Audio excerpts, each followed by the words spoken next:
ನಾಳೆ ಕಾಂಗ್ರೆಸ್ಗೂ ಮೂಡುವಾಗ್ತದೆ ಅನ್ನೋದು ಅರ್ಥ ಮಾಡ್ಕೋಬೇಕು. ಒಬ್ಬ ಅಧಿಕಾರಿ ಆತ ಏನು ಸ್ಪಷ್ಟನೆ ಇದ್ದರೂ ಗೌರವವಾದಂಥ ಶಬ್ದಗಳಲ್ಲಿ ಕೊಡೋದು ಅಧಿಕಾರಿಯ ಕರ್ತವ್ಯ. ಇವನ್ ನಾನು ನೋಡಿದಂಗೆ ಕುಮಾರಸ್ವಾಮಿಗಳು ಎಲ್ಲೂ ಏಕವಚನದಲ್ಲಿ ಅವರು ಆ ಅಧಿಕಾರಿ ಬಗ್ಗೆ ಮಾತನಾಡಿಲ್ಲ. ಆದರೆ ಆ ವ್ಯಕ್ತಿ ಕೇಂದ್ರದ ಒಬ್ಬ ಕ್ಯಾಬಿನೆಟ್ ಮಂತ್ರಿ ಬಗ್ಗೆ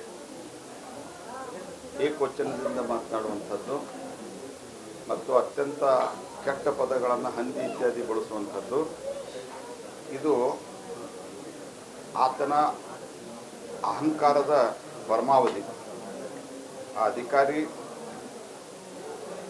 ಅವ್ರಿಗೇನಾದರೂ ಆ ADGPಗೆ ಸರ್ವಿಸ್ ಕಂಡಕ್ಟ್ ರೂಲ್ ಇತ್ಯಾದಿ ಬಗ್ಗೆ ಜ್ಞಾನ ಇದ್ದರೆ ಅವರು ತಕ್ಷಣ ಕ್ಷಮಾಪಣೆಯನ್ನೇ ಅರ್ಪಿಸಬೇಕು. ಇಲ್ಲ ಅಂದರೆ ಕುಮಾರಸ್ವಾಮಿಗಳು ಹೇಳದಂತೆ ಕೇಡರ್ ಕಂಟ್ರೋಲ್ದಲ್ಲಿ ಅವ್ರ ಬಗ್ಗೆ ನಾವು ಖಂಡಿತವಾಗಿಯೂ ಸಹಿತ ಇದನ್ನು ಗಂಭೀರವಾಗಿ ವಿಷಯ ತೆಗೆದುಕೊಳ್ತೀವಿ. ಅವ್ರು ತನಿಖೆ ಮಾಡಲಿ. ಅವ್ರು ನಿಮ್ಮ ರಾಜ್ಯ ಸರ್ಕಾರ ತನಿಖೆಗೆ ನೇಮಿಸೋದಲ್ಲ, ನೀವು ತನಿಖೆ ಮಾಡಿರಿ. ಆದರೆ ಈ ರೀತಿಯ ಭಾಷೆಯನ್ನು ಒಬ್ಬ ಜನಪ್ರತಿನಿಧಿಗಳಿಗೆ ಬಳಸುವಂಥದ್ದು, ಒಬ್ಬ ಮಂತ್ರಿಗೆ ಬಳಸುವಂಥದ್ದು ಇದು ಯಾವ ಕಾಲಕ್ಕೂ ಹೋಗಲಿಕ್ಕೆ ಸಾಧ್ಯ ಇಲ್ಲ. ಮತ್ತು ಈ ರೀತಿ ಏನು ಅಧಿಕಾರಿಗಳನ್ನು ಬೆಳೆಸ್ತಾ ಇದ್ದಾರೆ, ನಾಳೆ ನೀವು ಅಧಿಕಾರದಾಗ ಇಲ್ಲದಾಗ ನಿಮ್ಮ ಪರಿಸ್ಥಿತಿ ಏನಾಗ್ತದೆ ಅಂತ ತಿಳ್ಕೊಂಡು ನೀವು ಅರ್ಥ ಮಾಡಿಕೊಡ್ರಿ. ಮತ್ತು ಅಧಿಕಾರಿನೂ ಈ ಸರ್ಕಾರವೇ ಕಾಯಂ ಅಧಿಕಾರದಲ್ಲಿ ಇರ್ತದೆ ಅನ್ನುವಂಥ ಭ್ರಮೆಯಲ್ಲಿದ್ದರೆ ಆ ಅಧಿಕಾರಿನೂ ನಾಳೆ ಇದಕ್ಕೆ ಭಾಳ ಬೆಲೆ ಕಟ್ಟಬೇಕಾಗ್ತದೆ. ಯಾಕಂದ್ರೆ ಏಕವಚನದಲ್ಲಿ ಅವರು ಸ್ಪಷ್ಟನೆ ಕೊಡೋದಿದ್ರೆ ಗೌರವಯುತವಾದಂಥ ಶಬ್ದದಲ್ಲಿ ಕೊಡ್ಬೋದಾಗಿತ್ತು.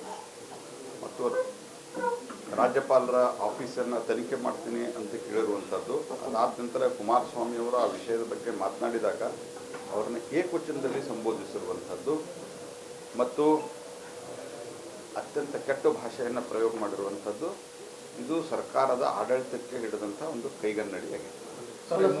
ಅಧಿಕಾರಿಗಳೇ ಈ ರೀತಿ ವರ್ತನೆ ಮಾಡ್ತಿರುವಾಗ ರಾಜ್ಯದಲ್ಲಿ ಆಡಳಿತ ಅನ್ನೋದು ಇದೆಯಾ? ಆಡಳಿತ ಅನ್ನೋದು ಇಲ್ಲವೇ ಇಲ್ಲ. ನಾನು ಅದನ್ನೇ ಹೇಳಿದೆ, ಆಡಳಿತ ಇಲ್ಲ.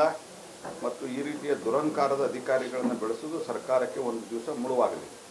ಸರ್, ಈ ಮೋಡಾ ಪ್ರಕರಣ ರಾಜ್ಯ ಸರ್ಕಾರ CBI ತನಿಖೆ ನಕಾರ ಮಾಡ್ತದೆ. BJP ಅದಕ್ಕೆ ಕೋರ್ಟ್ ಮುಖಾಂತರ ಡೈರೆಕ್ಷನ್ ಕೊಡಲಿಕ್ಕೆ ಪ್ರಯತ್ನ ನೋಡಿ. ಯಾವಾಗ ಸರ್ಕಾರ ಯಾವುದಕ್ಕೂ ಸಹಕರಿಸೋದಿಲ್ಲ. ನಿನ್ನೆ ಎಲ್ಲ ನೀವು ಹಾಕಿದ್ದೀರದನ್ನು ಅನೇಕ ಸುದ್ದಿವಾಹಿನಿಯವರು ಇಡೀ ದಿವಸ ಟಿವಿಯಲ್ಲಿ ಹಿಂದೆ ಸಿದ್ದರಾಮಯ್ಯನವರು ಮಾತನಾಡಿರುವಂಥದ್ದು, TV ಚಾನೆಲ್ಗಳಲ್ಲಿ ಹಿಂದೆ ಸಿದ್ದರಾಮಯ್ಯನವರು ಮಾತನಾಡಿರುವಂಥದ್ದು, ಗವರ್ನರ್ ಬಗ್ಗೆ ಮಾತನಾಡಿರುವಂಥದ್ದು ಇವತ್ತು ವೈರಲ್ ಆಗಿದೆ. ಅಂದರೆ ನಿಮಗೇನು ಮಾನ ಮರ್ಯಾದೆ ಇಲ್ಲೇ ಇಲ್ವೋ? ಏನು ಬೇಕಾದ್ ಮಾಡ್ಬೋದ ನೀವು? ಹಾಗಾಗಿ ಅವರು ಕೊಡಲಿಲ್ಲ ಅಂದರೆ ಸಹಜವಾಗಿ ದೇಶದಲ್ಲಿ ನ್ಯಾಯಾಂಗ ವ್ಯವಸ್ಥೆ ಇದ್ದೇ ಇದೆ. ನಾವು ಮೊದಲು ಹೇಳ್ತಾ ಇದ್ದೀವಿ, ನ್ಯಾಯಾಂಗದಲ್ಲಿ ನಮಗೆ ನಂಬಿಕೆ ಇದೆ. ಕಾಂಗ್ರೆಸ್ ಪಾರ್ಟಿ ಹಂಗೆ ನ್ಯಾಯಾಲಯ ಆದೇಶ ಕೊಟ್ಟ ನಂತರವೂ ಸಹಿತ ನಾವು ಎಂದೂ ಸಹಿತ ಈ ರೀತಿಯಾದಂಥ ವರ್ತನೆಯನ್ನು ನಾವು ಮಾಡಿದ್ದೀವಿ. ದಾವಣಗೆರೆಯಲ್ಲಿ ವಿಜಯೇಂದ್ರನ ಹಠಾವು ಮಾಡಲಿಕ್ಕೆ ಒಂದು ಜಾರಕಿಹೊಳಿ ಸಭೆ ಮಾಡೋಕ್ಕೆ ಪ್ಲ್ಯಾನ್ ಮಾಡ್ತಿದ್ದಾರೆ. ನಿನ್ನೆ ಅದ್ರ ಬಗ್ಗೆ ಉತ್ತರ ಹೇಳಿದಂತೆ ನಮ್ಮ ಪಕ್ಷದ ರಾಷ್ಟ್ರೀಯ ನಾಯಕರು ಗಮನಿಸಿ ಈ ಹರಿಯಾಣ ಎಲೆಕ್ಷನ್ ಮುಗಿದ ನಂತರ ಎಲ್ಲವೂ ಸರಿಯಾಗಿದೆ. ಸರ್, ಈಗ ಸಿದ್ದರಾಮಯ್ಯನವ್ರ ಮೇಲೆ ಗಂಭೀರ ಆರೋಪ ಇದೆ. ಅವರು ದಸರಾವನ್ನು ಉದ್ಘಾಟನೆ ಮಾಡಬಾರ್ದು ಅಂತೇಳಿ ದೂರುದಾರರು ಹೇಳ್ತಿದ್ದಾರೆ.